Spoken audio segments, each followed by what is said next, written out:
Baby happy modern PG college, a brand for quality education द्वारा students के career को ध्यान में रखते हुए विभिन्न प्रकार के कोर्सेज करवाए जाते हैं, जैसे MSc, MA, BCA, BBA, BSc, BCom, BA।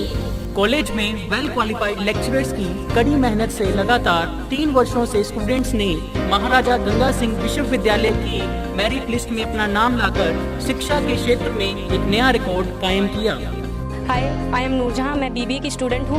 मैंने BBA फर्स्ट ईयर में यूनिवर्सिटी में 3rd रैंक प्राप्त किया था। इसका सारा श्रेय मैं अपने मैनेजमेंट और स्टाफ को देना चाहूँगी, जिन्होंने यहाँ पर मुझे इतनी अच्छी फैसिलिटीज़ प्रोवाइड करवाई। Simranjeet Kaur, first year I scored 80% marks, and for this I would like to thank for Baby Happy Modern PG College. The environment of this college is very learning and I have learned a lot of during these 2 years. College में corporate world की आवश्यकताओं को ध्यान में रखते हुए समय समय पर करियर गाइडेंस सेमिनार्स और वोकेशनल कोर्सेज आयोजित किए जाते हैं। महाविद्यालय में library, labs, wifi, playground, canteen, transport आदि फैसिलिटीज प्रोवाइड की जाती है। संस्था का उद्देश्य स्टूडेंट्स को एकेडमिक्स के साथ साथ एक्स्ट्रा करिकुलम एक्टिविटीज जैसे कल्चरल, स्पोर्ट्स आदि में संपन्न बनाना है। आप अपने करियर को लेकर चिंतित हैं और इंजीनियरिंग के क्षेत्र में जाना चाहते हैं, तो अब आप चिंता न करें और संपर्क करें Saraf institute of engineering and technology से। श्री गोपीराम सराफ सेवा ट्रस्ट चेन्नई द्वारा संचालित इस संस्था में BTech और पॉलिटेक्निकल डिप्लोमा के कोर्सेज करवाए जाते हैं, जिसमें BTech में civil engineering, computer science and engineering, electrical and electronics engineering, electronics and communication engineering, mechanical engineering करवाई जाती है। पॉलिटेक्निकल डिप्लोमा में इलेक्ट्रिकल इंजीनियरिंग, मैकेनिकल इंजीनियरिंग करवाई जाती है। इसके अलावा महाविद्यालय में आधुनिक कंप्यूटर लैब, साइंस लैब, विशाल लाइब्रेरी, इंडोर आउटडोर खेल सुविधा, लड़के व लड़कियों के लिए अलग अलग छात्रावास सुविधा, कैंटीन सुविधा, विशाल खेल के मैदान आदि सुविधाएं हैं। तो संपर्क करें Saraf institute of engineering and technology, TB road extension, Gursar road, Hanumangarh town. नमस्कार, कार्यक्रम में आपका स्वागत है। मैं हूं गोपाल झा। गर्मी आते ही बिजली संकट गहराने लगता है। आखिर क्यों होती है बिजली कटौती? कटौती होती भी है तो पहले सूचना क्यों नहीं दी जाती? बिजली कनेक्शन को लेकर भी कई तरह के सवाल उठाए जाते हैं, खासतौर पर जब बिजली की छिज्जत होती है। किसानों के चाहे कनेक्शन की बात हो, कई तरह के सवाल हैं जोधपुर डिस्कॉम को लेकर। इन तमाम सवालों का जवाब लेने के लिए आज हम रूबरू हो रहे हैं जोधपुर डिस्कॉम के अधीक्षण अभियंता PS शेखावत। कार्यक्रम में आपका स्वागत है। ये हमें बताएं कि हनुमानगढ़ जिले में बिजली की क्या स्थिति है आज के समय में? आपको पहले तो स्वागत के लिए धन्यवाद। तुरंत उसके बाद में आपने पूछा कि सर बिजली की स्थिति कमोबेश अब पिछले 2 महीने में ठीक है जी। जो अपनी रिक्वायरमेंट है वो तकरीबन अपने 220 kV GSS अपने वर्क में है। उसमें भादरा पे अपने को चाहिए तकरीबन 38 मेगावाट, मतलब अपना जो शेयर है। बाकी वो राजगढ़ दूसरी जगह जाती है, चिड़ावा उस साइड में भी है, उससे सप्लाई। अब अपने यहाँ जो 220 kV GSS है उस पर कैलकुलेशन में थी 175 मेगावाट चाहिए, जो अपने को मिल रही है कमोबेश तकरीबन मेरी यादाश्त के हिसाब से 33 लाख यूनिट्स अपने को रोजाना इस सर्कल का कंजम्पशन है।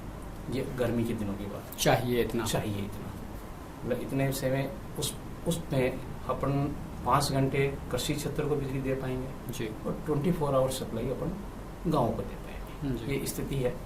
और यदि बढ़ता है 5 आवर्स के बजाय ये हो जाए कि सब कृषि क्षेत्र को अपन 7 घंटे 8 घंटे बिजली दें, तो नेचुरली उसके हिसाब से परसेंटेज जो 53% कंजम्पशन अपना एग्रीकल्चर का है, तो नेचुरली यदि आप आवर्स बढ़ाओगे तो आपका 10-15% का वेरिएशन आएगा। बाकी स्थिति कमोबेश ठीक है, मतलब मांग के अनुरूप जो है बिजली उपलब्ध है जी। बिजली को लेकर कुछ संकट नहीं आने वाला है, फिलहाल दिक्कत नहीं आनी है जी। आमतौर पर देखा गया है शेखावत कि जब भी गर्मी आती है, गर्मी की आहट शुरू होती है, लोग बिजली संकट का जो दौर शुरू हो जाता है, लोग आशंकित हो जाते हैं कि बिजली कट शुरू। अभी भी जैसा हुआ है, कई जगह बिजली कट लगना शुरू हो गया, अघोषित कटौती की बात भी सामने आई है। ऐसा क्यों होता है? देखिए, इसमें कई फैक्टर काम करेंगे जी। जैसे मैं आपको एक छोटी छोटी बातें बता रहा हूँ। हमने एबी केबल खींचा हुआ है, उसके ऊपर लोड का जो असेसमेंट, जिस हिसाब से जो भी कनेक्शंस लेते हैं लोग बाग जी। हम लोगों को या डिपार्टमेंट को मान लीजिए कुछ ऐसा भी समझा जाता है कि यार कोई दिक्कत नहीं है, हम लगा लेंगे। घर में आपका एक विद्युत संबंध है जी। तो आप एसी लगा लेते हैं, आप नेचुरली कोई इलेक्ट्रिकल अप्लाइंसेस लगा लेते हैं, उससे लोड बढ़ता है। और I²R, मैं आपको एक पर्टिकुलर थीम दे रहा हूँ। I²R मतलब आई यदि एम्पियर यदि बढ़ेगा तो उसका टेम्परेचर आपका केबल का बढ़ेगा। और ठीक। मोस्टली मैंने ये देखा केबल ही बर्स्ट होते हैं, उसके कारण से ये दिक्कत गर्मी में आएगी। क्योंकि एक तो ऊपर का टेम्परेचर, साथ ही हमारे करंट कैरिंग कैपेसिटी का टेम्परेचर, यही जैसे मैंने आपको बताया कि सब गर्मी के दिनों में हमें आज के दिन ये स्थिति है। सर्दी जो ही आएंगी अपना लोड जो है ना कम हो स्वतः ही 60% पे चला जाता है, मतलब हमारा कंजम्पशन भी 60% चला जाता है। ओवरऑल जो बढ़ोतरी है गर्मी के दिनों में 16% के करीब हर साल इंक्रीज आ रहा है, 16% के करीब। तो आप मान के चलिए जब भी आपका आई बढ़ेगा, एम्पियर कैरिंग कैपेसिटी बढ़ेगी, उसके 70 एम्पियर का हमने केबल लगा रखा है, आप उसके ऊपर 100 एम्पियर यदि ड्रॉ कर रहे हैं तो मान के चलिए आपका टेम्परेचर उसका बढ़ेगा ही बढ़ेगा। और उसके कारण से ये फॉल्ट्स होते हैं।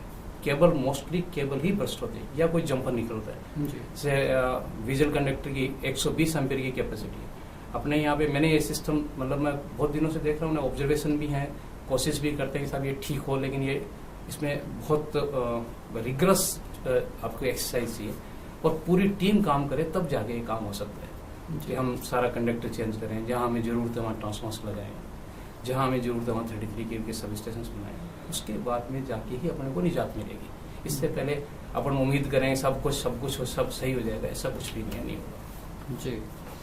कुछ दिनों से ऐसा लगा कि बिजली का जो वितरण व्यवस्था है, बिजली की जो वितरण व्यवस्था है, उस पर भी कई बार सवाल उठे हैं कि कई बार अघोषित कटौती कर दी गई, पहले सूचना नहीं दी जाती है, फिर लोग हंगामा करते हैं। इस तरह की समस्या क्यों आती है? ये समस्या एक तो आपको होता होगा यहाँ का लोड कंट्रोल जी। पूरे राजस्थान का अपने 2 जगह से होता है, सकतपुरा कोटा और हीरापुरा जयपुर से। वहाँ लोड की यूनिट्स अलग से अलग अलग, मतलब जितनी तीनों हमारी कंपनीज हैं तीनों बैठते हैं। चौथा जो जनरेशन वाले जो आदमी हैं उनका भी उसमें इंटरफेरेंस है, ट्रांसमिशन वालों का भी इंटरफेरेंस है। तो वहाँ जो जनरेशन है उसके हिसाब से ही आपको अलॉटमेंट होता है। और उसमें कभी कोई वायदे भी विद चांस, मैं ये कहता हूँ कि सब चांस में एक यूनिट चली गई तो आपको सिस्टम को स्टेबल करने के लिए आपको जरूरी है कि आपको काटना ही पड़ेगा। या तो आपको बाहर से आपको वापस ड्रॉ करें कि सब जो सेंट्रल एक्सचेंज है उससे हम बिजली लें, उससे पूर्ति करें। उसके कारण से जो एलडी से कटा, मतलब कई बार हम भी बोलते हैं, मतलब हमारी लैंग्वेज ये होता है कि सब एलडी ने काट ली। एलडी का मतलब ये है कि सब वो स्टेबल करता है, उसमें उन्होंने प्रायोरिटीज बना रखी जी। सब सबसे पहले ये कटेगा, इतना लोड हमें काटना है, तो वो उनके पास 132 kVGS की लोडिंग होती है। इवन दो अब तो ये भी हो गया है कि सब 33 kV की लोडिंग भी पता लग गई, लेकिन 33 kV का फीडर कटवाना उनके लिए थोड़ा सा मुश्किल है। मैसेज हालांकि वो देते हैं 132 पे 33 के 2 ये फीडर काट दो, लेकिन उसमें फिर पार्शलिटी हो जाती है। इसलिए वो कहते हैं 132 में से सारा ही बंद कर दो, शहर को छोड़ के बाकी आप सारा बंद कर दीजिए। इसके कारण से अघोषित कटौती होती है, वो तो अघोषित कटौती है। दूसरा कई बार कहीं फॉल्ट हो गया डिस्ट्रीब्यूशन नेटवर्क में कहीं जी, तो वहाँ फिर उनके बस की बात नहीं होती। 10 बजे के बाद में काम नहीं कर पाते हैं, सुबह तक नहीं हो पाता, इसलिए वो जी अघोषित कटौती होती है। बाकी जो शटडाउन लेके काम करते हैं उसका आपके न्यूज़पेपर में, मतलब मैं नहीं कहता, मैं बिल्कुल इस बात को कई बार एडमिट भी करता हूँ, इस बात को अब भी आपके सामने भी कह रहा हूँ। कभी कभी हमारे स्तर पे, ये मैं मेरा ही नाम लूंगा, हमारे स्तर पे गलती हो जाती है कि सब आपको हम इंटीमेट नहीं कर पाते, उस दिन काम करना जरूरी होता है। तो जो आपने प्रोग्राम बनाया है उसके अकॉर्डिंगली आपको कम से कम पहले दिन 5 बजे अखबार वो न्यूज़ दे देनी चाहिए। और मैं स्ट्रेस भी बहुत करता हूँ, सब नहीं आप लिखिए 2 घंटे बंद की।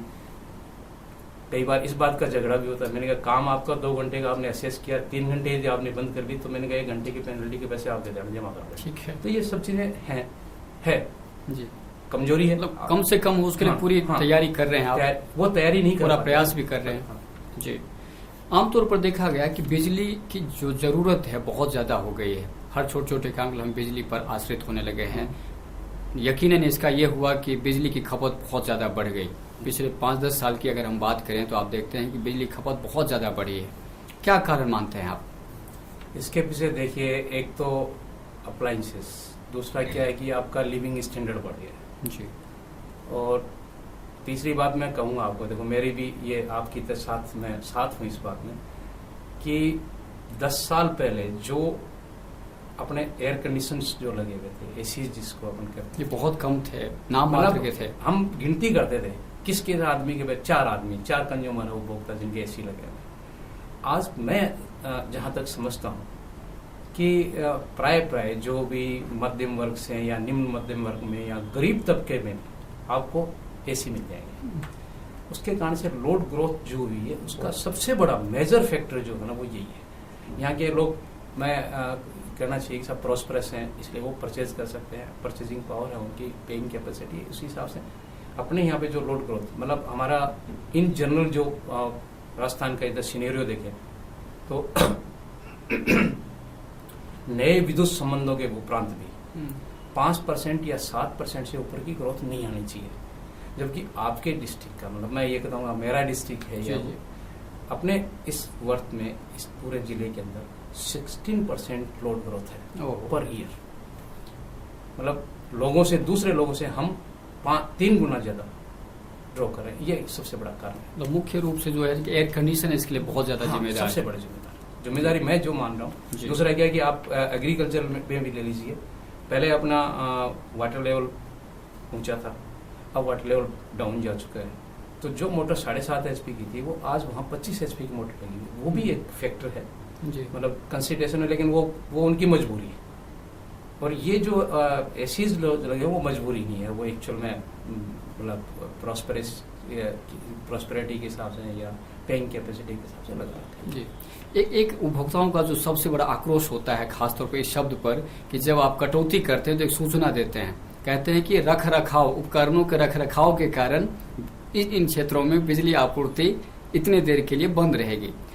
उपभोक्ता कहता है कि जब गर्मी आ जाती है, प्रचंड गर्मी होती है, जब आप पैसा लेते हैं तो इस टाइम आकर आप उपकरणों का रख रखाव क्यों करते हैं, सर्दी के दौरान क्यों नहीं करते? जैसा आपको मैं निवेदन करूं जी, बात चल पड़ी है तो बता रहा हूं आपको। ये एक्चुअल में हमारी गलती है जी। नवंबर और दिसंबर 2 माह क्या है कि बिजली बोर्ड का जो मेरा एक्सपीरियंस है, क्या हमें जनवरी फरवरी मार्च 3 महीने तो रेवेन्यू के कलेक्शन में, मतलब हम पूरी साल काम नहीं करते हैं और 3 महीने हम उसमें लग जाते हैं। तो 3 महीने आपके चले गए। अब आपका समय बचता है अप्रैल वाला। अप्रैल में बिल्कुल कोई काम नहीं होता है। बेसिकली कोई कहे ज़्यादा हम स्ट्रेस भी नहीं डालते, रेवेन्यू लानी है या उसको, मतलब उसको सारी चीज़ें इस तरह। अप्रैल में ये उनके पास 1 महीना वो मिलता है। लेकिन मैं मेरी इंडिविजुअल बात बता रहा हूँ, नवंबर और दिसंबर हमारे पास बिल्कुल लीन पीरियड होता है। उस वक्त हमें मेंटेनेंस करनी चाहिए, जो कि हमारे यहाँ नहीं हो रहा है जी। अब वही हो गई कि सब आग लगेगी तो वक्त होता है, बस एक्चुअली अब मई आते ही अगर हमारा तो सांसें ऊपर नीचे होनी शुरू हो जाती हैं, तो वो सारे उस टाइम करते हैं। दूसरा ये कहते हैं इनसे मानसून आएगा, उसके कारण से पेड़ बढ़ेंगे, पेड़ की टहनियों को काटना है, एक बहाना है। उस चीज़ को हम अगर नवंबर दिसंबर, मैं आपके मतलब आपके द्वारा ये कहलवाना चाहता हूँ जनता को या मेरे ऑफिसर्स को भी, कि हमें इस पीरियड को चेंज करके अक्टूबर नवंबर दिसंबर 3 महीने कर देना चाहिए, जिससे असुविधा नहीं। बिल्कुल बिल्कुल सही कह रहे हैं आप। खासतौर पर अब हनुमानगढ़ जिले में कई जो घग्घर बहाव क्षेत्र है, इसको चर्चा हो रही है, बार बार डिमांड आ रही है कि साहब इसको राइस बेल्ट घोषित कर दो। अगर ऐसा होता है, राइस बेल्ट घोषित करने की बात होती है कभी, तो निश्चित रूप से ये एक और बहुत बड़ी जिम्मेदारी आपके महकमे पर आने वाली है, क्योंकि वहाँ भी बिजली चाहिए। हम ये जानना चाहेंगे कि अगर राइस बेल्ट की मांग पर सरकार गंभीरतापूर्वक विचार करती है, बिजली महकमे को क्या करना होगा इसके लिए? जैसा एक बात तो आपसे निवेदन करूंगा, आप समझिए कि राइस बेल्ट घोषित करने से अपना कोई फायदा होने वाला नहीं है जी, क्योंकि पूरे हिंदुस्तान में, अपने पूरे देश में कहीं भी कोई इस तरह का बेल्ट विशेष घोषित नहीं, ठीक है। दूसरा क्या, उस बेल्ट को घोषित करने के उपरांत आप कृषक को क्या मिलेगा, एक्चुअल जो वास्तविकता है इसके पीछे, ये जो राइस बेल्ट की बातें करते हैं लोग बाग, इसके पीछे वास्तविकता ये कि उनको बिजली ज़्यादा चाहिए जी। और मैं कई बार मेरे को यूँ भी लगता है कि सब इस तरह की बात मैं बिना उसके भी कर चुका हूँ। मेरे पुराने जब मैं पिछला टेन्योर मेरा यहाँ पे एज एसी था जी। तो मेरे एमडी साहब आए थे तो हिमाचल प्रदेश से वापस आ रहे थे, उनको मैंने एक रिक्वेस्ट की थी। मैंने कहा साहब आप 6 घंटे बिजली दे रहे हो, आप मुझे 7 घंटे बिजली दीजिए, आपकी एक एक यूनिट का पैसा मैं वापस आपको लौटाऊंगा। ठीक है। तो ये जो राइस बेल्ट है इसके पीछे इनकी जो ध्येय है या इनका जो उद्देश्य है वो ये कि साहब हमें बिजली जो है कमो बेश, कुछ लोग तो 12 घंटे मांगते हैं और मैं ये कहता हूँ कि 8 घंटे दे दें तो काम चल जाएगा। कारण इसके पीछे कई कारण है, वो मैं आपको पूरा खुलासा करूंगा इसका कि 8 घंटे की बजाय हमने 7 घंटे मांगी थी। तो साहब यहाँ मेरे को मतलब रेलवे स्टेशन में मुझे यहाँ करके गए थे, तो इनको बिजली चाहिए, एक ही बात है। उसके लिए मैंने फीडर उस वक्त मैंने 52 फीडर चूज किए थे कि सब ये 52 फीडर्स 11 केवी की जी, उनके ऊपर हमें इस बिजली की जरूरत पड़ेगी, इस पे आप रिलैक्सेशन दे दीजिए। अब शायद वो 65 या 67 हो गए, मैंने पूरी तरह से मुझे पूरा फिगर आपको एग्जैक्ट फिगर नहीं बता सकता जी। लेकिन 67 फीडर हैं जिसपे हमें ये बिजली 8 घंटे या 9 घंटे जो भी दे। और उसके बाद हमारे यहाँ के ऑफिसर्स, हमारे यहाँ की टीम इस बात को इंश्योर करे कि जितनी बिजली खपत आप उन फीडर्स पे करेंगे उसका सारा पैसा आप वसूलेंगे और साथ में कोई लॉसेज नहीं होने देंगे। ठीक है, तो बहुत बढ़िया। ये एक ही चीज है। इसके लिए राइस बेल्ट अलग से घोषित करने की बात, ये शब्द लाने की जरूरत नहीं है, आपको बिजली चाहिए उसी हिसाब से बिजली मांगिए। आप इस चीज के इस मुद्दे को यूं मत उठाइए कि साहब राइस बेल्ट का मतलब हुआ कि सब कृषक को चावल निकाले हैं उसको किस तरह से इंपोर्ट करेगा, किस तरह से एक्सपोर्ट करेगा, वो जो चीजें हैं ना वो होती है। बेल्ट विशेष किसी खेती के लिए अगर अपन देना चाहें तो उसमें कई फैसिलिटीज अलग से देनी पड़ती हैं, लेकिन हमारे यहाँ के जो किसान हैं उनकी सिर्फ एक ही मांग है, क्योंकि डीजल का खपत ज्यादा पैसे की मतलब प्रोडक्शन में ज्यादा पैसा लगता है, उनको मिलता बहुत कम है, इसलिए वो कहते हैं सबसे सस्ती जो है बिजली है उनके लिए। बिल्कुल जी। बात चूंकि किसान की हुई है, हम जानना चाहेंगे कि कृषि कनेक्शन को लेकर भी खूब हंगामा होता रहा है। अब थोड़ी बहुत कम स्थिति है, लेकिन फिलहाल स्थिति है क्या, कितने लंबित है मामले, क्या स्थिति बताऊं जी? अभी जो सरकार की तरफ से जो है वो दिसंबर 2008 तक के सभी कृषि कनेक्शन दिए जा रहे हैं। अपने यहाँ पे इस वर्ष में 848 कनेक्शन हैं, जिसमें से मैंने आने के बाद मैं मेरी वो प्रशंसा नहीं करूँगा, 500 कनेक्शन के करीब मैं रिलीज कर चुका हूँ। और मेरी उम्मीद है कि मैं अगस्त की 15-14 अगस्त तक देश की आज़ादी वाले दिन से पहले दिन तक शायद इन सबको कंप्लीट कर देंगे। ये परिस्थिति बस ये कहा जा सकता है कि कई बार हम डिक्लेरेशन आ जाते हैं इस तरह के, सब हम पूरे कनेक्शंस कर देंगे, जो आएगा उसको आते दे देंगे। ये चीज़ें नहीं हो पा रही हैं क्योंकि जनरेशन के साथ हम मीट आउट नहीं कर पा रहे हैं। दूसरा क्या, जो सिस्टम स्ट्रेंथनिंग की बात जो मैं आपको पहले भी कह चुका हूँ, वो जरूरी है इन कनेक्शंस को रिलीज करने से पहले। मतलब आप वही बात होगी कि आग लगे तो कुआं नहीं खोदना है, मैं ये चाहता हूँ कि हमारे पास कुएं पहले से तैयार हो, देन स्प्रेड इट। तो ये कोई बहुत बड़ा मुद्दा नहीं है, लेकिन इसको चाहिएगा, इसका असेसमेंट चाहिए। और फिर दूसरी बात यह है कि 2008 मतलब 2013 का दिसंबर आ जाएगा थोड़े दिनों में। 5 साल की लंबित पत्रावलियों को डिस्पोज ऑफ करना बड़ा मुश्किल काम है। हर साल 2000 के करीब कनेक्शन आपको करने पड़ेंगे और 10,000 के करीब फाइलें अभी भी पेंडिंग होंगी। लेकिन इनको करने के लिए आपको उससे पहले एरिया वाइज आपको स्ट्रेंथन ऑफ सिस्टम को पहले करना चाहिए, उसके बाद आप रिलीज कर सकते हैं। और जनरेशन का तो देखो ये मुद्दा बड़ा मुद्दा है, मैं मेरे अधिकार क्षेत्र में भी नहीं है, बोल भी नहीं सकूंगा उसके बारे में, वो आती रहेगी। कनेक्शन की बात जब हम करते हैं तो एक तरफ तो कनेक्शन देने में काफ़ी देरी होती है, 5-5, 6-6 साल लोगों को इंतजार करना पड़ता है, लेकिन दूसरी तरफ किसानों को दूसरी तरह से ऑब्लाइज किया जाता है। जो पहले से कनेक्शनधारी हैं उनका लोड बढ़ाना बहुत आसान होता है। कहा जाता है कि अधिकारियों की भी मिली भगत होती है, वो ऑब्लाइज कर देते हैं इधर उधर करके, और वो किसान बाद में पानी बेचता है, उसकी जरूरत के हिसाब से नहीं है। तो इस प्रवृत्ति पर रोकथाम क्यों नहीं लगाता आपका डिस्कॉम? देखो, व्यक्तिगत राय यदि आप मेरे से पूछोगे तो बड़ा बेबाक होकर ये बात कह सकता हूँ जी। मैं 2010 में प्रमोशन हुआ था, उसके बाद में मैंने जाके ये बात जो आप मेरे से प्रश्न पूछ रहे हैं, कभी मेरे साथियों से मिले तो उनसे पूछना, मैंने ये बात कही थी उनको। मैंने कहा साहब ये सेकंड वेल जो आप दे रहे हो उसको आप बंद कर दीजिए जी। और एक बार उस बात को मानते हुए 6 महीने ये बंद भी रहे। ठीक है, जो आप बात करें बिल्कुल सही है, आपका कनेक्शन था इसमें क्या डर, जो भय, एक हमें मतलब एक भय की आदत हो गई है। जी। भय ये लगता है कि साहब आपने दूसरा समर्सिबल पंप लगा लिया, आप मेरी बिजली भी ले रहे हैं, मेरा ट्रांसफॉर्मर भी जला रहे हैं, उसके ऊपर एक्शन की कोई होता नहीं है। और एक्शन होता है तो वो मतलब कह सकता हूँ मैं इस बात को कि साहब उसमें कुछ न कुछ जिसे होना चाहिए बिल्कुल वो चीज़ नहीं हो पाती। इसलिए ये कनेक्शंस जो दे रहे हैं, ये मेरी राय, मेरी व्यक्तिगत राय है। बिल्कुल, मैं बिल्कुल। आप जी। चाहें तो इसको दूसरी तरह से भी लें। नहीं ठीक है, ये व्यक्तिगत है, चाहिए बिल्कुल। व्यक्तिगत है कि मेरी राय में ये नहीं होना चाहिए था।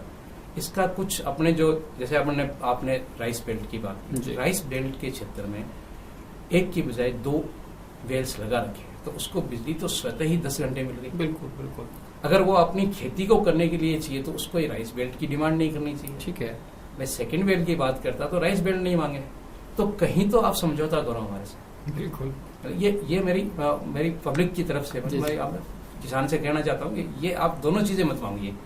आप या तो कहिए कि साहब हमारे को 2 ट्यूबवेल लगा दो, फिर दूसरा जो आप ये बता रहे हो कि साहब पानी बेचने की प्रवृत्ति वाकई है और कुछ जगह की मेरे पास शिकायतें भी आई हैं, मैं एक इंक्वायरी भी करवा रहा हूँ। जी। कभी मौका मिला तो आपको वापस देऊंगा भी उस इंक्वायरी। ऐसा है, नियम ये कहता है कि आप अपने खेत के लिए ही, हमारे को जो जमाबंदी देते हैं उसके अंदर लिखा होता है कि सर इतनी बीघा जमीन है, इसमें मैं सिंचाई करूँ। बिल्कुल। आपकी बाई दी वहाँ पे पानी खराब हो गया तो आप ट्यूबवेल को कहीं शिफ्ट करके लगे, वहाँ से आप पाइप ला के अपने खेत को पानी दे रहे हैं, कोई बात नहीं, आपको भी गुजर नहीं है, मेरे को भी गुजर नहीं है। बिल्कुल। परंतु कुछ लोग ऐसे हैं, उनका ये एक्चुअल में कहना चाहिए कि एक व्यापार बना लिया हो। हाँ, बिजनेस है, ये माफिया का काम हो गया ये। उस बिजनेस को मैंने ये डिफाइन कर दिया उनको, मैंने कहा ऐसा आदमी, लेकिन उसमें हमें जैसा प्रूव करना पड़ेगा। बिल्कुल। मतलब उस आदमी के लिए हमें प्रूव करना पड़ेगा। पूरी इंक्वायरी करने के बाद में उसको मैंने कहा कि व्यावसायिक स्तर की जो भी टैरिफ है वो उस पर लागू कर दीजिए। ठीक है, ठीक है, बेचो भाई।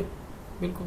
हमारे पैसे जो है ना 90 पैसे के हिसाब बजाय आप मेरे को 5 रुपए 25 पैसे हाँ, दीजिए, आप कोई दिक्कत बेचिए, नहीं, कोई फिर कोई दिक्कत मनाएगा, बेचिए। ठीक है भाई मैं बिजली बेचने वाला हूँ, मैं भी तो एक कॉमर्शियल यूनिट बिल्कुल, का आदमी हूँ, बिल्कुल। तो आप कॉमर्शियल का कोई काम कर रहे हैं तो आप हमें लीजिए ना, कौन मना कर रहा है? बस बिल आप लेकर दीजिए बिल उस हिसाब से। बस। ठीक है, ये नहीं बिल्कुल सही कह रहे हैं आप।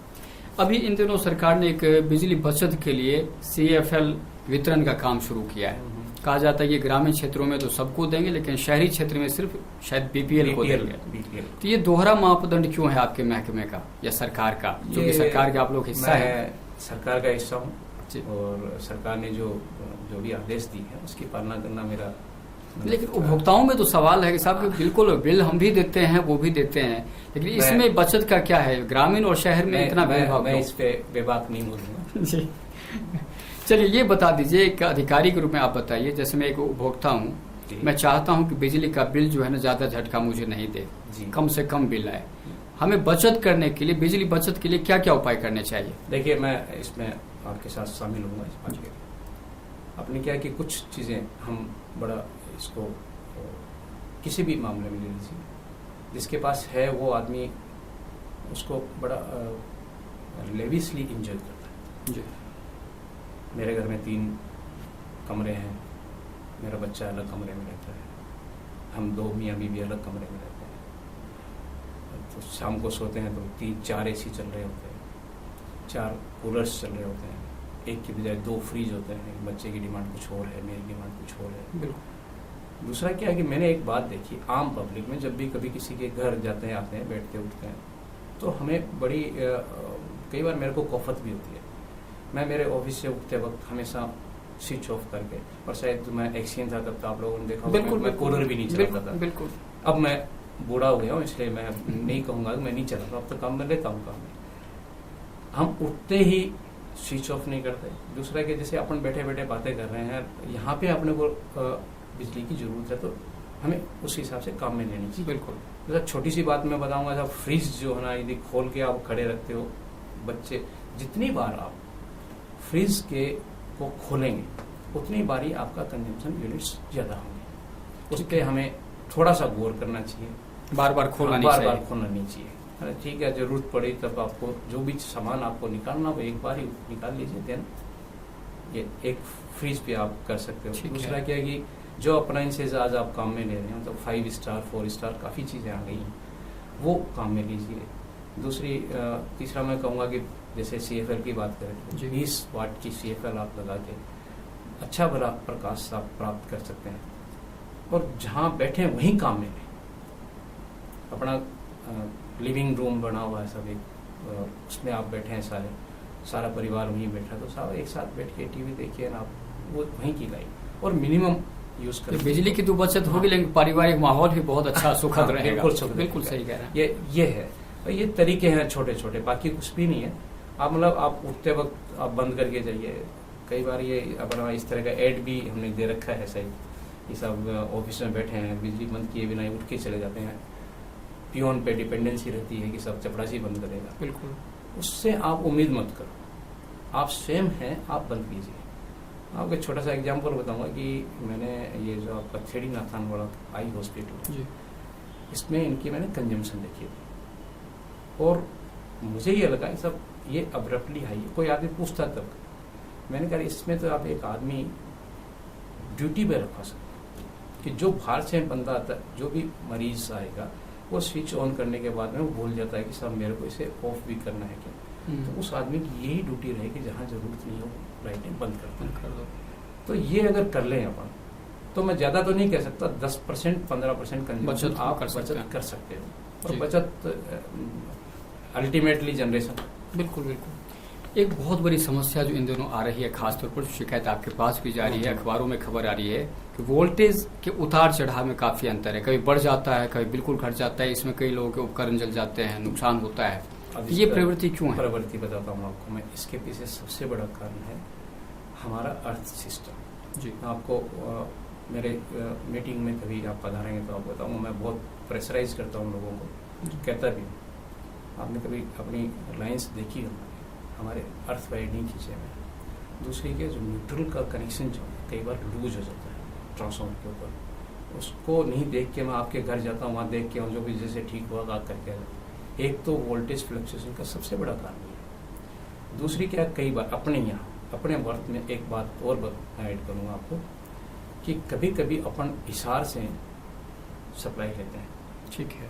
उस दिन वहाँ की वोल्टेज मतलब 132 kV के ऊपर अपने को 120, कई बार 115 इस तरह की वोल्टेज मिलती है, तो वो फ्लक्चुएशन आता है। जो ही अपने वाला सिस्टम अपन चालू करते हैं यहाँ राजस्थान की तरफ से, जब अपनी सप्लाई लेते हैं तो वोल्टेज इम्प्रूव हो जाता है। इम्प्रूव होते आप कहते हो कि नहीं साहब फ्लक्चुएशन आ गया। ये चीज़ें कई बार ये मतलब ये टेक्निकली है कि सब वहाँ से है, जैसा सिस्टम है उसमें आपको बिल्कुल ही नहीं मिले, उसके बजाय कुछ मिले, मतलब ये एक प्रवृत्ति होगी। दूसरा, सिस्टम की जो बातें अपन करते हैं, मेरे यहाँ की डिस्ट्रीब्यूशन ट्रांसफॉर्मर्स के ऊपर प्रॉपर अर्थिंग नहीं होगी, न्यूट्रल सही नहीं होगा, आपके घर का की जो कनेक्शन किया है उसके कनेक्शंस, मतलब मैं मेरे एक लेक्चरर थे पटेल साहब, मैं उनको आज आपके माध्यम से धन्यवाद भी दूंगा इस बात का। उन्होंने हमें एक सिखाया था कि इलेक्ट्रिकल कनेक्शन जितना टाइट होगा उतना ही अच्छा होगा। ठीक है। और हम प्लायर से मशीन लैब में जब भी कोई कनेक्शंस करते थे, मेरे लिए अविश्वसनीय है, मैं नहीं खींच के कर सकता, मतलब मेरे हाथ का दिया हुआ जॉइंट भी खत्म नहीं करवाऊंगा, वो पकड़ के खींचते थे और बाहर, मतलब हमें दोबारा वापस कनेक्शन करने पड़ते थे। तो ये जो चीज़ें हैं ना, ये हर इंजीनियर को, जो भी मेरा तकनीकी आदमी है, कर्मचारी है या हम इंजीनियर लोग हैं, हमें इसको जरूर चेक करना चाहिए, जिससे हमें इसकी ये जो शिकायत आप बता रहे हो ना, इसको मैं कमोबेश से एक बात गारंटी लेता हूँ इस बात की, यदि ये चेक कर दिया जाए तो ये कम से कम 90% तक सिचुएशन खत्म हो जाएगी। या तो आपकी कांस्टेंट कम आ रही है तो कम ही आएगी, मतलब आपके फ्लक्चुएशंस नहीं आएंगे। बिल्कुल। ये जैसा आपने कहा कि कहीं न कहीं जो ये बिजली महकमे की गलती है, लेकिन खामियाजा उपभोक्ता क्यों भुगते? नहीं भुगतना चाहिए जी, तो उसकी भरपाई कौन करेगा? भरपाई तो अब हमें करनी चाहिए। करते हैं या नहीं? नहीं करते। हाँ। नहीं करते। और क्या कि ये एक मतलब एक तरह की अवेयरनेस नहीं है, जानते नहीं है। हमने एक नॉर्म्स बना रखे हैं कि सब 11 के में प्लस माइनस 8% से ऊपर का वेरिएशन नहीं आना चाहिए, कि LT लाइन जैसे अपने घर का कनेक्शन उसमें प्लस माइनस 6% से ज़्यादा वेरिएशन नहीं आना चाहिए। कोड मेजर करता है। बिल्कुल बिल्कुल। वैसे वही नहीं होता, लेकिन जब उपभोक्ता कोर्ट जब आदेश देता है तो करना पड़ता है, महकमे को भी करना पड़ता है, हम मजबूर हो जाते हैं, यानी उसके लिए उपभोक्ता को जाना पड़ेगा कोर्ट में। जी, हमने कई बार देखा है कि ये जो बिजली का जो बिल आता है, जो रीडिंग का मसला है, बहुत ज़्यादा शिकायत है इस मसले को लेकर कि मैं 1000 कमाने वाला हूँ लेकिन मेरा बिल आता है लाखों का। बड़ा अविश्वसनीय होता है ये। तो जब इस तरह की प्रवृत्ति आती है, उसको रोकने के लिए क्या कदम उठाने वाले हैं आप? देखिए, मैं इस प्रवृत्ति को रोकने के लिए मैंने प्रैक्टिकली मैं मेरी बात कर सकता हूँ इसमें। जी, मैं कई बार ऐसे बड़े जिसे कहते हैं कि बिना नियम के आदेश दे दिया करता हूँ।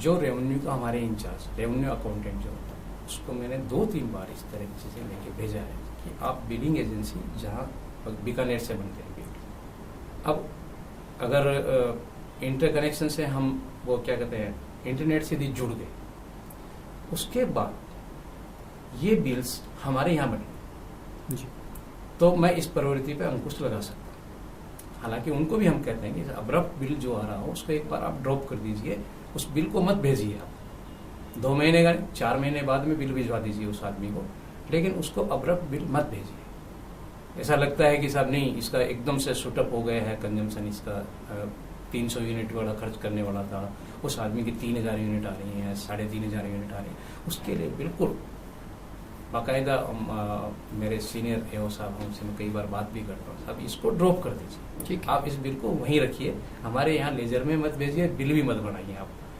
ठीक है, कोई बात नहीं, आपके 5 बिलों के पैसे नहीं मिलेंगे, इससे ज़्यादा तो कुछ नहीं होगा। बिल्कुल। एक सब डिवीजन में एक साइकिल में 10 बिल इस तरह के बिल्कुल सच्चाई है आते हैं, बिल्कुल, और आते हैं। इसके पीछे हम भी यो मानो कि साहब मेरा मीटर रीडर भी गड़बड़ है। और दूसरी बात मैं और बताऊं आपको, जो इंस्पेक्शन करते हैं उस टाइम मैंने ये देखा है कि कई बार हमारी जो एजेंसी जो लेजर कीपर जो बैठे हैं वहाँ पे, वो लोग रीडिंग चढ़ाने में गलती करें। कई बार वहाँ पे कंप्यूटर वाले मतलब सुनने के बजाय 1 लिख दिया या फिर पूरी रीडिंग लिख दी, उससे अब्रप्ट बिल बनते हैं और उनको कंप्यूटर पे सारी चीज़ें दिख जाती हैं, then they can delete it, कर सकते हैं। मतलब ये कोई बहुत बड़ी समस्या नहीं है, यदि थोड़ी सी भी इच्छा शक्ति हो तो इस तरह के इसको रोका जा सकता है।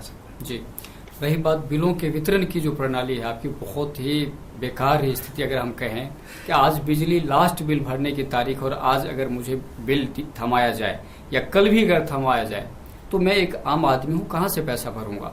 तो जब इस तरह की फिर पब्लिक उमड़ती है, बिजली महकमे के खिलाफ गुस्सा आक्रोश आता है, तो इस तरह की स्थिति से निपटने के लिए आपने क्या पुख्ता इंतजाम किया अब तक? मैंने पुख्ता इंतजाम का मैंने आपको एक ही बात बता रहा हूँ आपको कि ये जो बिल वितरण की प्रणाली थी जो मेरे सब डिवीजन है उसमें हनुमानगढ़ जंक्शन में ये प्रॉब्लम सबसे ज़्यादा है। जी, इसके पीछे ये कारण है कि आउटसोर्सिंग में शहर में 1 रुपये में बिल कोई भी व्यक्ति बांटने के लिए तैयार नहीं। ठीक है, मैंने इनको एक इंस्ट्रक्शन तो ये दिया कि जो कॉन्ट्रैक्टर आपके यहाँ काम कर रहे हैं, मतलब जो मेजर वर्क्स कर रहे हैं, वो हमारे यहाँ रजिस्टर्ड है, BSR की रेट पे उनको काम करना पड़ेगा और आप उनको दे दीजिए, जिससे आपको बार बार एक तो एक्सटेंशन नहीं लेना पड़ेगा। 3 महीने के लिए आपने कॉन्ट्रैक्ट दिया फिर वो भाग गया, या उससे दूसरा क्या कि बिलिंग एजेंसीज जो मतलब बिल डिस्ट्रीब्यूशन वाले जो लोग आते हैं, कौन बेस मतलब अपने मतलब यूँ करना चाहिए कि बहुत छोटा कर्मकार सा होता है, ठीक है, और उसको महीने में अगर 10,000 बिल बांटने हैं, कभी 2 महीने में उसका नंबर आता है कहीं भी, मतलब बाई मंथली बिलिंग है, तो वो 5,000 रुपये कमा पाता है और उसको पूरा दिन खर्च होता है और 15 दिन 20 दिन। हाँ, 5,000 तो पैसा खैर मैंने कहा भी था, मैंने कहा आप जो है ना ये मेरे को बना के दीजिए, मैं इसको इन्हांस कराने की कोशिश करूँगा। साहब 1 रुपये की कीमत कोई ज़्यादा नहीं है साहब, 2 रुपये कर दीजिए आप, तो लोग आएंगे। एक तो ये अट्रैक्शन का तरीका है। एमडी साहब से मैं वैसे कह भी चुका हूँ, भिजवाऊँगा अभी लिख के जी, मेरे पास डिटेल तो, लेकिन वही नीचे वाली वही बात, साइकिल जो है वो लिख के देंगे साहब, ये हमने ये प्रयास किए थे उसके उपरांत भी नहीं हुआ, तो प्रयास को पूरा पूरा विवरण देते हुए मेरे को लिखा, मैं रिकमेंड करूँगा और इसकी कोशिश करेंगे दूर। मैंने हालांकि एक आदमी को बुलाया भी था, वो तैयार भी हो रहा है कि सब करेंगे। तो ये सबसे ज़्यादा बड़ी प्रॉब्लम मेरे यहाँ जंक्शन में, मतलब मैंने जो ऑब्जर्व की है जी जी 12 सब डिवीजन में एक ही सब डिवीजन है जिसमें ये बिलिंग की प्रॉब्लम है, और वो आपको ज़्यादा जल्दी दिखाई देती है। आप यहीं बैठते हैं इसलिए यहाँ आपको ज़्यादा जल्दी पता लगता है। ये लोग आक्रोशित भी होते हैं, बिल्कुल मेरे को डेट्स भी बढ़ानी पड़ती हैं, कहना पड़ता है कि 5 दिन बाद में आप जमा करा दें। बिल्कुल। दूसरा क्या, कभी कभी कहूँगा मैं, बिलिंग एजेंसी के यहाँ से भी बिल जो है वो लेट आते हैं। ठीक है। तो ये आपके यहाँ जब बिल बढ़ना शुरू हो जाएगा, तो मतलब सर्कल लेवल पे हमारी मतलब तब इस समस्या से निजात मिलेगी। यदि कोई थोड़ा सा आप बहुत पुराने हैं, मैं अच्छी तरह से जानता हूँ इस बात को, कि अपने यहाँ केएलजी सिस्टम को अपन ने दे रखा था, हालांकि उसमें भी कमियां थी बहुत सारी, लेकिन बिल जो थे वो सारे अपने यहीं बढ़ते थे, तब इस तरह की डिले समस्या नहीं आती थी। समस्या नहीं। बिल्कुल। मतलब आप गए, आपको डुप्लीकेट बिल भी चाहिए तो हम वहीं से बना के दे देते थे, बिल्कुल फटाफट मिल जाता सारा। वो चीजें जो है ना वो आपके यहाँ आ जाएगा, उसके बाद में इस समस्या का पूर्ण निदान जिसे कहते हैं तभी हो सकता है, और वो भी फिर वही काम करने वाला जी, बात वहीं आ जाती है, अटक के घूम फिर के सब काम करने वाला और उसको देखने वाला। मैं कंप्यूटर के सामने बैठा हूँ और मेरा कोई एक बहुत अच्छा दोस्त आ गया, मैंने कंप्यूटर में जो फीड किया था वो छोड़ के और बाहर निकल गया, वो तो बेचारा कैलकुलेट करके आपके छापता रहेगा बिल, बाद में पता लगे सर मेरे तो 40 बिल जो है ना वो गड़बड़ हो गए, मैं उसको देखता नहीं वापिस। ये मेरी प्रवृत्ति है, मतलब ये मेरी मानसिकता है कि सामने नहीं देखूंगा, इसलिए वो गलत आएंगे तो नेचुरली लोग तो आएंगे। बिल्कुल। मेरा बिल अगर गलत आएगा तो मैं भी जा सकता हूँ। बिल्कुल सही है। शेखावत जी, हमने बिजली के वितरण की बात की, खपत की बात की, जितनी उपलब्धता है उसकी बात की, बिल वितरण की बात की। अब एक जो बहुत बड़ा सवाल आपके महकमे पर आता है कि आप लोग भेदभाव बहुत करते हो उपभोक्ताओं के साथ। खास तौर पर अगर कोई आम उपभोक्ता है, 1200 रुपये अगर उसका बकाया है तो आपका लाइनमैन 1 मिनट में जाके कनेक्शन काट देता है। लेकिन वही कोई जो बड़ा महकमा है, पुलिस वाले हैं, कोई बहुत बड़ा कोई ऐसा है, तो वहाँ पे 4-4 लाख रुपए है लेकिन कोई काटने की हिम्मत नहीं करता है, जबकि उपभोक्ता दोनों ही बराबर हैं, भले ही वो सरकार का महकमा हो या एक आम आदमी। देखा जाए तो आम आदमी सबसे बड़ा है क्योंकि वो सब कुछ है लोकतंत्र का। तो इस तरह की भेदभाव की स्थिति क्यों होती है, एक आम आदमी के साथ अन्याय क्यों होता है? आपने प्रश्न आपका बहुत वाजिब है, लेकिन मैं आपको आपकी सामान्य ज्ञान बढ़ा देता हूँ। अपने यहाँ पे ऐसा नहीं, मैं आपको बता सकता हूँ ये बात को कि आप ये मत सोचिए कि हम उनके कनेक्शन नहीं काटते। और मैं मेरा टेन्योर या मेरे पिछले जो यहाँ पे रहे हैं, हमने कभी किसी को इस तरह की इजाज़त नहीं दी कि साहब इसका पैसा बाकी है तो ये बड़ा आदमी इसका कनेक्शन मत काट। ठीक है, ऐसी प्रवृत्ति नहीं है, कम से कम अपने सर्कल में ये चीज़ नहीं है। हाँ, एक्सेप्शंस आर देयर, कुछ हो सकते हैं, जैसे मेरा कोई अफसर हो सकता है, किसी से ऑब्लाइज्ड है, किसी एमएलए से उसका कनेक्शन नहीं काटा, ये है। मैं इसके लिए मैं मना नहीं करता, ये कोई एग्जांपल्स हो सकते हैं, लेकिन मेरी नॉलेज में अब तक ऐसा नहीं है। जी। एक तकनीकी कर्मचारियों की बात करें, जोधपुर डिस्कॉम की जो बात है कि आमतौर पर एक आरोप लगता है तकनीकी कर्मचारियों के, सब हमारे पास ना तो हमें दस्ताने यानी सुरक्षा उपकरण हमें मुहैया नहीं करवाए जाते, ना दस्ताने देते हैं, ना सीढ़ी देते हैं, ना टॉर्च भी नहीं देते, सब रात को हम क्या करें ये वो। तो इस तरह की शिकायत खूब आती है, दबे स्वर में बात करते हैं मीडिया से, लेकिन वो खुल के बात नहीं करते आपके सामने जाके। लेकिन ये हकीकत क्या है, हकीकत क्या है आखिर? आपको मैं एक चीज़ बताऊँ जी। आप कभी आपको फुर्सत मिले तो मेरा सर्कल स्टोर है, उससे हम हर वर्ष दीपावली से 5-10 रोज पहले सेफ्टी इक्विपमेंट्स डिस्ट्रीब्यूट करते हैं। ठीक है। कर्मचारी नेताओं को भी इस बात का पता है, वो सामान पहुंचता भी है,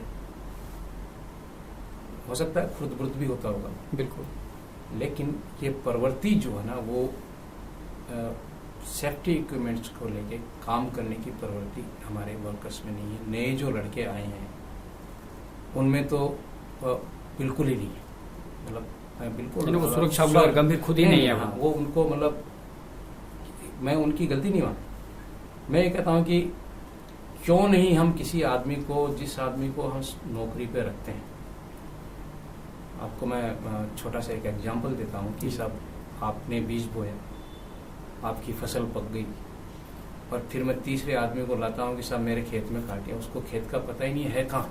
ठीक है। तो वो आपको क्या ला के देगा? बिल्कुल। उन बच्चों को हमने जो ही स्कूल से या डिप्लोमा से निकल के बाहर आए, आते ही हमने फील्ड में भेज दिया कि जा तो ये काम करिए। उसको जिसमें सेफ्टी इक्विपमेंट को यूज करने का तरीका नहीं आता। 17 महीने पहले या 2 साल पहले मैंने यहाँ पे ट्रेनिंग प्रोग्राम रखा था और मैं ज़्यादा नहीं कर पाया। उसके बाद मैं चला गया था, मेरी परिस्थितियाँ कुछ इस तरह की थी, चला गया था। हमने एक ट्रेनिंग प्रोग्राम रखा था कि इनको सबको बुलाया जाए, जो काम हम करते हैं उसके बारे में इनको सिखाया जाए। वो अब मैं वापस चालू कर रहा हूँ। ठीक है। उम्मीद करता हूँ कि ये सीखें, शिक्षित हों। परसों भी मेरे पास आए थे बच्चे, उनको मैंने बताया था। फिर मैंने मैं जब सहायक अभियंता था उस वक्त मैंने एक छोटा सा एक नियम बनाया था कि मेरा कोई भी वर्कर वो कहीं पे बिना अर्थ के काम करता होगा, उसका इंचार्ज भी होगा कोई ना कोई। मैंने कहा उस वर्कर का कुछ नहीं करना है। अगर वहाँ अर्थ नहीं हुआ हुआ है दोनों साइड में, तो आप उस इंचार्ज को उसी टाइम, मैंने मेरे जेएन तक को ये दे दी थी, पावर दे दी थी। मैंने कहा उसको सस्पेंड कर देना, क्योंकि वर्कर को हम 15 दिन के लिए सस्पेंड करेंगे, 15 दिन बाद मैंने कहा अपनी पावर में वापस उसको रीस्टेट कर लेंगे। ठीक है। लेकिन उसको 15 दिन की पेनल्टी यदि मिल जाती है तो भविष्य उसका सुधर जाएगा। मतलब हम जिंदगी भर याद रखेगा। 10 मिनट की गलती से हमारा जीवन समाप्त कर रहे हैं। बिल्कुल बिल्कुल। उसके बजाय तो 10 मिनट देर ही सही। भाई आप मेरे को, अगर आपकी बिजली गई है, 5 मिनट में जितनी गालियां निकालेंगे वो 10 मिनट में निकाल लेना, कोई फर्क नहीं पड़ता। वो डबल होगी, कोई फर्क नहीं पड़ेगा। ठीक है। लेकिन आपका जीवन इसलिए और वो बहुत मैं वापस उसको शुरुआत कर रहा हूँ। मैं इनिशिएट करके गया था यहाँ पे, और वापस आते ही इसको वापस चालू करेंगे। जी। शेखावत जी, बिजली छीजत की क्या स्थिति है हनुमानगढ़ जिले में? हनुमानगढ़ जिले में जो अपना मैं ये कहूँगा ऊपर वाला बेल्ट जो है जी, उसमें तो तकरीबन 7% के करीब लॉसेस है जी। अपने 3 या 4 सब डिवीजन है मेरे इस तरह के, और हम काफ़ी, मतलब मैं पहले भी काफ़ी प्रयासरत रहा हूँ इस बात के बारे में। वो स्थिति 42% 43% से हम तकरीबन 26% पे उसको ला पाए, और उसके लिए कोई कुछ डिवाइस किया था मैंने, जैसे वही आप पोल पे मीटर जो लगे वो गलत हैं, मतलब आप बॉक्सेस में लगाइए। और मैं आपसे एक शेयर करना चाहूँगा कि 2004 में मैंने ये एक्सपेरिमेंट सबसे पहले तलवाड़ा झील में किया था। 52% लॉसेस थे उसके, और जो हमने मीटरिंग की बॉक्सेस में लगा के 22% विदिन 2 मंथ्स, 2 महीने। और वो डिजाइन लेके गए पंजाब और हरियाणा वाले, उन्होंने तो बहुत बढ़िया बड़ा डिजाइन करके वहाँ पे वो बॉक्सेस जो थे बाहर लगा दिया, कर लिया उन्होंने। लेकिन हमारे अथक प्रयासों के बावजूद भी हमारे को अभी तक ये, मतलब इससे निजात नहीं मिल रही है। और मैंने ये कहा था साहब आप चूज करो जो लॉसेज वाले एरिया हैं उसमें, जैसे नोर है, भादना है, राउसर है, उसमें आप ये लगाइए। मेरे यहाँ अब जरूरत नहीं है जी। हमें, मतलब पता लग गया ऐसा मेरा इतना बिल तो आएगा, इतना काम में लूँगा तो। और मेरे यहाँ का ये कह सकता हूँ मैं कि जो अपना जिले का ऊपर का जो हिस्सा है वो सारे पैसे भी जमा कराने में ग्रीन है, और चोरी की प्रवृत्ति भी कमोबेश समाप्त हो चुकी है। कोई चोरी यानी कम हो रही है चोरी। इसकी वजह क्या मानते हैं? वजह एक तो लोगों की जागरूकता। ठीक है। देखो, सबसे पहले मैं जनता को ही धन्यवाद दूंगा कि सब उनकी, वो जागरूक नहीं होते तो हो सकता था कि हमारे जो हमने पोल पे मीटर लगाए हैं उसमें भी गड़बड़ियाँ करने शुरू कर देते। लेकिन जागरूकता है लोगों की, लोगों का सहयोग है, और वो ये मान गए इस बात को कि ये जरूरी है। यदि हमें, क्योंकि कुछ चीज़ें ऐसी आती हैं कि सब, मतलब कुछ दिनों पहले ये थी कि जहाँ पे 15% लॉसेज हैं उसको हम 24 घंटे बिजली देंगे, और जहाँ पे ज़्यादा लॉसेज हैं उसको हम 12 घंटे बिजली देंगे। और मैं ये कहता हूँ साहब, ये कंपटीशन हमें सतत प्रयासरत रहना चाहिए। जो भी मेरे नीति नियोक्ता हैं उनको ये बात सोचनी चाहिए कि जहाँ लॉसेज ज़्यादा हो वहाँ बिजली आप कम दीजिए, जहाँ लॉसेज कम हो उसके पैसे भी कम कीजिए, और उसको बिजली भी ज़्यादा दीजिए, उसको फैसिलिटीज ज़्यादा दीजिए, ताकि दूसरों को प्रेरणा मिले कम से कम। सही कह रहे हैं आप। शेखावत जी, आप बहुत सीनियर अफसर हैं और आपने कई दौर देखा है बिजली महकमे का। हम जानना चाहेंगे कि पुराने ज़माने में और आज के ज़माने में कितना अंतर है, खासतौर पर अधिकारियों को लेकर जनता की जो इच्छा है, जनता की जो डिमांड है, कहने का जो सलीका है अफसरों को लेकर, कितना अंतर आया है दोनों में? देखिए, कई चीज़ें एक दूसरे से मिली हुई गुडम बुड़म। जी। पुराने ज़माने में हमें जो व्याख्यान एक मतलब वो खैर मेरे को तो नहीं है, मैं उम्मीद नहीं करता इन चीज़ों की, लेकिन फिर भी क्या कि एक भाव था लोगों के बीच में कि सब ये इंसाफ आ रहे हैं, ये इंसाफ आ रहे हैं। और इवन तो हमने तो वो दौर भी मतलब मैंने तो वो दौर भी देखा है कि हमारा चेयरमैन यदि जयपुर से चलता था तो हम यहाँ सारे तैयारियाँ करके साफ सफाइयाँ सब बिल्कुल अप टू डेट सब सारी चीज़ें मतलब रखते थे। वो परफेक्शन खत्म हो चुका है।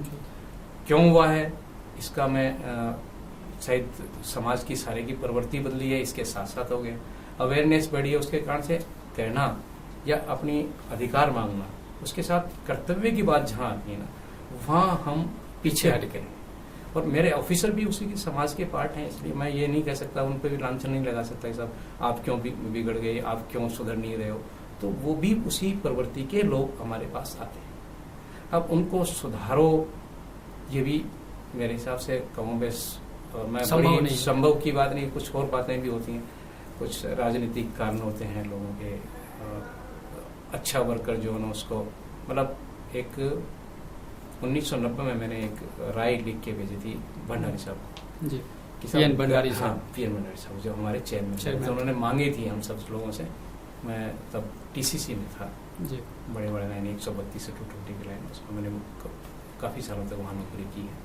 और मैं ये कह सकता हूँ मतलब मुझे फक्र भी है इस बात का कि मैंने मेरे महकमे की कोई भी विंग नहीं छोड़ी जिसे मैंने नौकरी नहीं की। लेकिन वहाँ काम दूसरी तरह का था, यहाँ पे काम दूसरी, पब्लिक डीलिंग है, वहाँ पब्लिक डीलिंग की कोई बात नहीं। तो मैंने एक बात देखी थी कि हमारे वहाँ के जो मेरी टीम्स थी काम करने वाले, आप मतलब वो सौहार्द, वो प्रेम नहीं है, वो अब नहीं है, वो नहीं है। और ना जो हम कहते हैं या ये समझे कि सब मैं बड़ा हूँ, या मतलब मैं ये एक बात मानता हूँ कि हम इस देश के नागरिक हैं, कम से कम उम्र में उनसे बड़ा हूँ, तो वो मेरे मतलब मेरे पद का की गरिमा का ध्यान नहीं रखते हुए, मेरी उम्र का लिहाज रखते हुए भी अगर कोई बात सही कही जाए, कभी कभी हो सकता है मेरे से भी कोई गलत बात निकल जाए, तो उसको मेंड करने का उसको अधिकार है, लेकिन वो सुने और ये समझे इस बात को कि हम किस लिए कह रहे हैं। ठीक है, तो उसके पीछे हमारी मंशा क्या है? हाँ, मंशा क्या है, ये मंशा अब हट चुकी है जी। मतलब मैं मीटिंग्स लेता हूँ ना, तो मैं आपसे मैं बिल्कुल वाकई शेयर करना चाहूँ। आप कभी आएंगे तो मीटिंग में मैं खूब जैसे एक वॉइस जो हार्श वॉइस मन में कई चुभन होती हैं उनका वो बाहर निकलता है अपना, जिस आदमी को काम करते हुए नहीं करता उसको कहते हैं।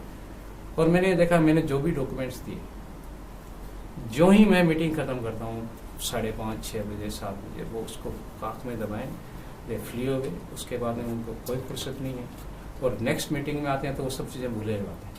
बिल्कुल, ये प्रवृत्ति जो है ना वो वाकई हमारे ठीक नहीं है। बिल्कुल बिल्कुल। शेखावत जी, हमारे बात करने के लिए बहुत बहुत धन्यवाद। धन्यवाद तो आपको, और सो मेनी थैंक्स। मिलते रहेंगे, फिर बातें करते रहेंगे। बिल्कुल बिल्कुल।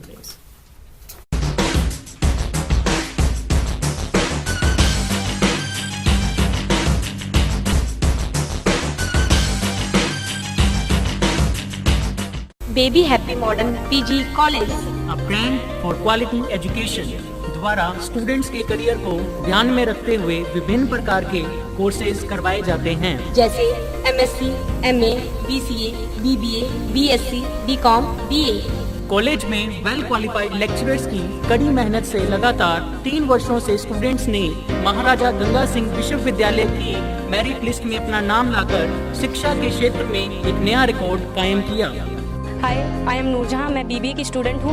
मैंने बीबीए फर्स्ट ईयर में यूनिवर्सिटी में 3rd रैंक प्राप्त किया था। इसका सारा श्रेय मैं अपने मैनेजमेंट और स्टाफ को देना चाहूँगी, जिन्होंने यहाँ पर मुझे इतनी अच्छी फैसिलिटीज़ प्रोवाइड करवाई। Simranjeet Kaur, first year I scored 80% marks, and for this I would like to thank for Baby Happy Modern PG College. The environment of this college is very learning, and I have learned a lot of during these 2 years. College में corporate world की आवश्यकताओं को ध्यान में रखते हुए समय समय पर करियर गाइडेंस सेमिनार्स और वोकेशनल कोर्सेज आयोजित किए जाते हैं। महाविद्यालय में library, labs, wifi, playground, canteen, transport आदि फैसिलिटीज प्रोवाइड की जाती है। संस्था का उद्देश्य स्टूडेंट्स को एकेडमिक्स के साथ साथ एक्स्ट्रा करिकुलम एक्टिविटीज जैसे कल्चरल, स्पोर्ट्स आदि में संपन्न बनाना है। आप अपने करियर को लेकर चिंतित हैं और इंजीनियरिंग के क्षेत्र में जाना चाहते हैं तो अब आप चिंता न करें और संपर्क करें Saraf institute of engineering and technology से। श्री गोपीराम सराफ सेवा ट्रस्ट चेन्नई द्वारा संचालित इस संस्था में बीटेक और पॉलिटेक्निकल डिप्लोमा के कोर्सेज करवाए जाते हैं, जिसमें बीटेक में civil engineering, computer science and engineering, electrical and electronics engineering, electronics and communication engineering, mechanical engineering करवाई जाती है। पॉलिटेक्निकल डिप्लोमा में इलेक्ट्रिकल इंजीनियरिंग, मैकेनिकल इंजीनियरिंग करवाई जाती है। इसके अलावा महाविद्यालय में आधुनिक कंप्यूटर लैब, साइंस लैब, विशाल लाइब्रेरी, इंडोर आउटडोर खेल सुविधा, लड़के व लड़कियों के लिए अलग अलग छात्रावास सुविधा, कैंटीन सुविधा, विशाल खेल के मैदान आदि सुविधाएं हैं। तो संपर्क करें Saraf institute of engineering and technology, TB road extension, Mursar road, Hanumangarh town.